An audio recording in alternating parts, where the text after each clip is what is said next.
Hi everyone, welcome to Real Science Challenge. I'm Kent Louie, science teacher and talking head, broadcasting from beautiful Vancouver, Canada. And today, I'm talking about the one thing we don't talk about as teachers, the one thing we should be talking about. And I'm sharing about what I did with my department to get us started talking about this one thing. Now, this is all inspired by a book I'm currently reading called Grading for Equity by Joe Feldman.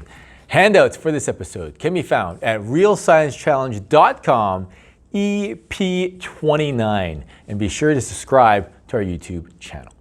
One thing that Feldman mentions in his book that stuck with me was the fact that grading is important, and yet we rarely talk about it. And as a result, we end up having teachers who teach the same course, but assessing it very differently. Now, some teachers may say that that's just the way it is because, well, every teacher teaches differently or stresses different parts of the curriculum. But from a student or parent perspective, having part of a student's mark dependent on which teacher they get isn't fair. You know, a student's mark should be a reflection of the student's ability alone. And each student should have an equal opportunity, to achieve the same mark regardless of whose classroom they're in. So, to get teachers talking about grading, I developed this worksheet called What is the Purpose of Grading? It's got 6 statements on it, and these statements come directly from Feldman's book. For example, one purpose of grading, is to provide incentives for students to learn. Now, in this worksheet, I had my department members circle whether they strongly agree, slightly disagree, or strongly disagree with each statement. Then I had teachers rank each statement from most to least important. We briefly went over the statements on the worksheet, but for the most part, people seem to agree and disagree on the same points. But it didn't really matter what we wrote, because this worksheet was really just a springboard for us to start thinking about grading. My follow-up question generated the biggest discussion.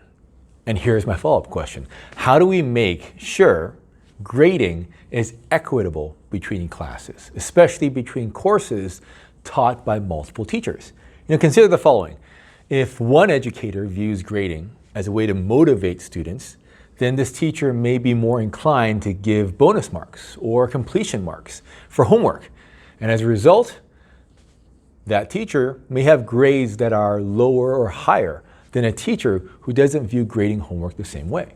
Now, I got some strong opinions from my department members for the follow-up question. Now, some said it's not possible, this equitable grading thing. Some said that maybe it is possible if we assess skills and not content. And some asked whether this equitable grading thing was more for lower grades, but not so much for higher grades, or vice versa.